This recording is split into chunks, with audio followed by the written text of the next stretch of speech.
Litvada Sabah futbol klubunun baş məşqçisi Valdas Dambrauskasın hörməti əməli başda artıb.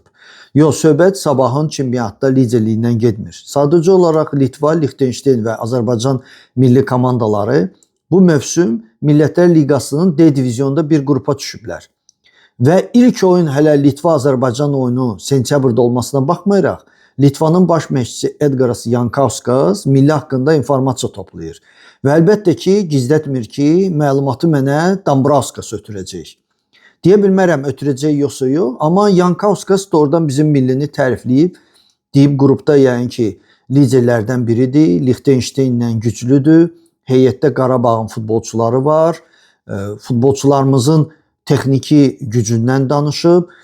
Düzdür, hələ bilmək olmaz, Litvalılar bizim haqqımızda məlumat toplayana qədər Ayxan Abbasov Litva millisi haqqında nə informasiya toplayacaq. Amma onu elan edək ki, Litva çox güclü komandadır. Çünki onun heyətində Rumıniyadan, Səudiyyə Ərəbistandan, Qazaxıstandan, İtaliyadan və Xorvatiyadan olan futbolçular var. Və bu komanda ilə oyunlar o qədər də asan olmayacaq. Necə deyirlər, sentyabrı gözləyək, görək kim haqqında daha çox, daha düzgün informasiya toplayıb.